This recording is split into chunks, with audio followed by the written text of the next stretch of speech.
নমস্কার বন্ধুরা, আমার জানা অজানা কাহিনী চ্যানেলে আপনাদের সকলকে স্বাগত জানাই। মহারাজ পরীক্ষিতের মৃত্যু, অভিশাপ থেকে আধ্যাত্মিক উত্থান। মহারাজ পরীক্ষিতের মৃত্যু হিন্দু পুরাণে একটি উল্লেখযোগ্য ঘটনা বা শুধু একটি রাজার জীবনের সমাপ্তি নয়, বরং আধ্যাত্মিক উন্নতির এক অনন্য উদাহরণ। তক্ষক নাগের দংশনে মৃত্যুবরণ করা এই মহান রাজা তার শেষ 7 দিন কিভাবে অতিবাহিত করেছিলেন এবং মৃত্যুকে কিভাবে আলিঙ্গন করেছিলেন তা সমগ্র বিশ্বকে শিখিয়েছে মৃত্যুর সম্মুখীন হওয়ার উত্তম পথ। এই প্রতিবেদনে আমরা মহারাজ পরীক্ষিতের মৃত্যুর পরিস্থিতির কারণ এবং তার শেষ দিনগুলির বিশদ বিবরণ তুলে ধরব, যা আধ্যাত্মিক দর্শন এবং জীবনের গভীর তাৎপর্য বোঝাতে সাহায্য করে। মহারাজ পরীক্ষিতের পরিচয় ও পটভূমি। মহারাজ পরীক্ষিত ছিলেন অভিমন্যু ও উত্তরার পুত্র, যার জন্ম মহাভারতের যুদ্ধের পরে হয়েছিল। তার পিতা অভিমন্যু মহাভারতের যুদ্ধে কৃষ্ণের প্রীতি বিধানের উদ্দেশ্যে লড়াই করেন এবং বীরত্বের সাথে মৃত্যুবরণ করেন। পরীক্ষিত কুরু বংশের শেষ উত্তরাধিকারী হিসাবে পৃথিবীর অন্যতম মহারাজা হিসাবে পরিচিত ছিলেন। তিনি একজন ধার্মিক শাসক ছিলেন। তিনি ন্যায় ও ধর্মের পথে রাজ্য পরিচালনা করতেন।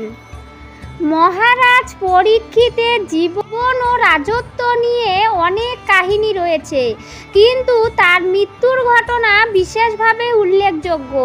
তার মৃত্যুর ঘটনা শ্রীমদ্ ভাগবতের প্রেক্ষাপট তৈরি করে, যা হিন্দু ধর্মের অন্যতম প্রধান পুরাণ।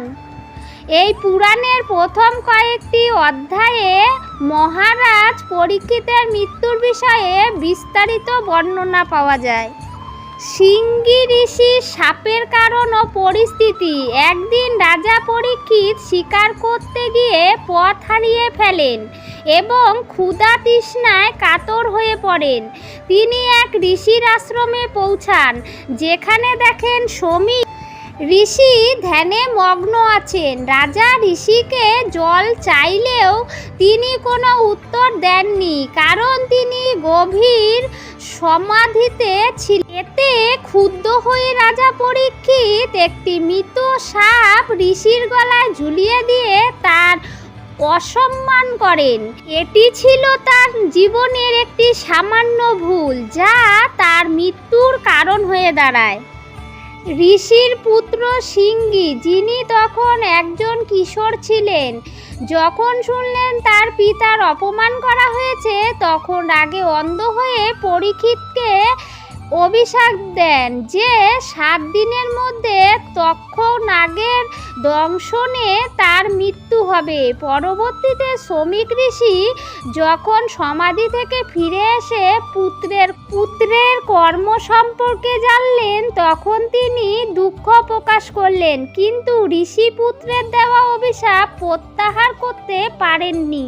শাপের পরে পরীক্ষিতের আচরণ ও শেষ 7 দিন। যখন মহারাজ পরীক্ষিত শাপের পরে পরীক্ষিতের আচরণ ও শেষ 7 দিন যখন মহারাজ পরীক্ষিত শাপের কথা শুনলেন, তিনি তার ভুল বুঝতে পেরেছিলেন এবং প্রায়শ্চিত্ত করার সিদ্ধান্ত নিলেন। তিনি রাজ্যের দায়িত্ব তার পুত্র জনমজয়কে দিয়ে পবিত্র গঙ্গা নদীর তীরে এসে উপবাস ও ধ্যানে মনোনিবেশ করলেন। এই সময়ে অনেক ঋষি ও মুনি তার কাছে এসেছিলেন এবং তাদের মধ্যে ছিলেন সুখদেব গোস্বামী, যিনি শ্রী ভাগবতের মাধ্যমে তাকে আধ্যাত্মিক জ্ঞান দান করেন। পৃথিবীর অন্যতম মহৎ রাজা পরীক্ষিত যখন তার জীবনের শেষ 7 দিন মৃত্যুর পূর্ব মুহূর্ত পর্যন্ত উপবাস থাকার সংকল্প হয়ে গঙ্গা তটে সুখদেব গোস্বামী কর্তৃক শ্রী ভাগবত শ্রবণ করেছিলেন, এই 7 দিনে তিনি সমস্ত ভৌতিক আসক্তি ত্যাগ করে আধ্যাত্মিক জ্ঞান অর্জনে মনোনিবেশ করে। তিনি সুখদেব গোস্বামীর কাছ থেকে শ্রীমদ্ ভাগবত শ্রবণ করে ভগবান কৃষ্ণের লীলা ও মহিমা সম্পর্কে জানতে পারেন। তক্ষক নাগের দ্বারা মৃত্যু। অভিশাপের 7ম দিনে যখন মহারাজ পরীক্ষিত ধ্যানে মগ্ন ছিলেন, তখন তক্ষক নাগ একটি ব্রাহ্মণ বেশে তার কাছে আসেন।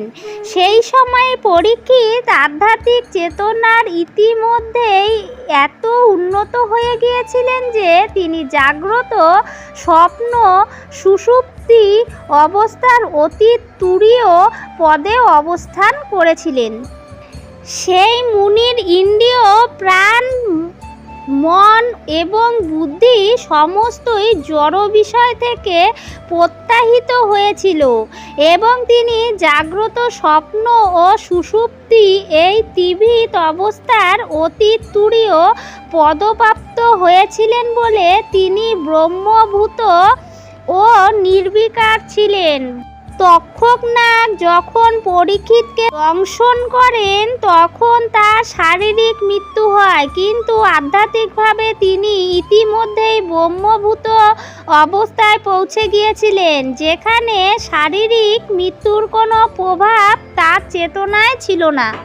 পরীক্ষিতের মৃত্যুর তাৎপর্য ও শিক্ষা। মহারাজ পরীক্ষিতের মৃত্যু কেবল একটি শাস্ত্রীয় কাহিনী নয়, বরং এটি আধ্যাত্মিক জীবনের গভীর শিক্ষা বহন করে। শ্রীমৎ রাধানাথ স্বামী বলেছেন, মহারাজ পরীক্ষিত সমগ্র বিশ্বকে শিখিয়েছিলেন যে কিভাবে মৃত্যুবরণ করতে হয়। তিনি দেখিয়েছিলেন যে মৃত্যুর সম্মুখীন হয়েও মানুষ আধ্যাত্মিক উন্নতি অর্জন করতে পারে এবং ভগবানের চেতনায় মা হতে পারে।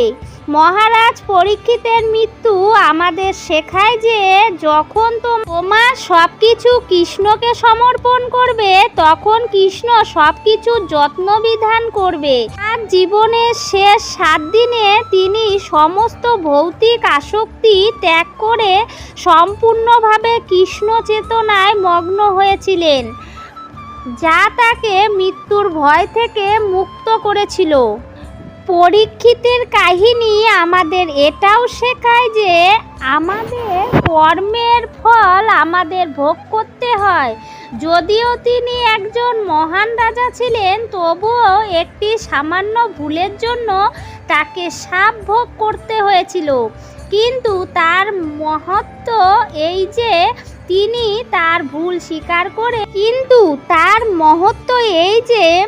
তিনি তার ভুল স্বীকার করে প্রায়শ্চিত্ত করেছিলেন এবং তার শেষ দিনগুলি সার্থকভাবে আধ্যাত্মিক অনুশীলনে ব্যয় করেছিলেন। শ্রীমদ্ ভাগবতের প্রেক্ষাপটে পরীক্ষিতের মৃত্যুর গুরুত্ব। মহারাজ পরীক্ষিতের মৃত্যুর ঘটনা শ্রীমদ্ ভাগবতের উৎপত্তির পিছনে একটি গুরুত্বপূর্ণ প্রেক্ষাপট তৈরি করেছে। গঙ্গা তীরে বসে সুখদেব গোস্বামীর মুখে শ্রীমদ্ ভাগবত গীতা শ্রবণ করার সময় পরীক্ষিত ভক্তি ও জ্ঞানের চরম শিখরে পৌঁছেছিলেন। নৈমিষারণ্যে মুনিগণ সমাবেত হয়ে পরমেশ্বর ভগবানের অপ্রকৃত লীলাসমূহ শ্রবণের জন্য উন্মুখ হয়েছিলেন, কেননা তারা জানতেন যে শ্রদ্ধাপূর্বক কেউ যদি ভগবানের গুণ মহিমা শ্রবণ করে তবে তার জীবনে এক অদ্ভুত পূর্ব চেতনার বিপ্লব সাধিত হয়। সূত গোস্বামী পরবর্তীতে মুনিদের কাছে এই কাহিনী বর্ণনা করেন, যা শ্রী ভাগবতের মূল বিষয়বস্তু হয়ে ওঠে। পরীক্ষিতের শেষ 7 দিনে শ্রী ভাগবত শ্রবণ করা এবং তার আধ্যাত্মিক উন্নতি দেখিয়ে দেয় যে ভগবানের নাম, রূপ, গুণ ও লীলা শ্রবণ করা আধ্যাত্মিক জীবনের অন্যতম প্রধান অঙ্গ।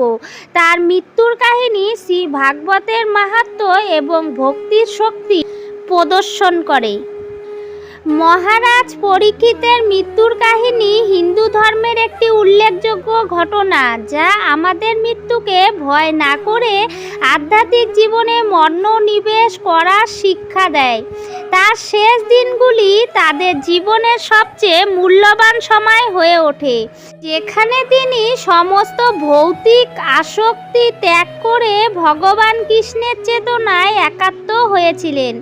পরীক্ষিতের মৃত্যু দেখায় যে প্রকৃত আধ্যাত্মিক উন্নতি মানুষকে জাগ্রত, স্বপ্ন ও সুষুপ্তি এই তিন অবস্থার ঊর্ধ্বে তুরীয় পদে উন্নত করে।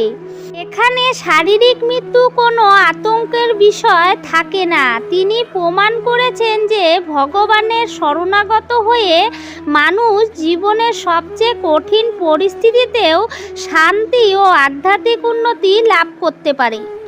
মহারাজ পরীক্ষিতের মৃত্যুর কাহিনী আমাদের সবাইকে শিক্ষা দেয় যে তুমি কোনো ভয় করো না, তোমার জীবনকে কৃষ্ণের প্রতি সমর্পণের জন্য প্রস্তুত করো।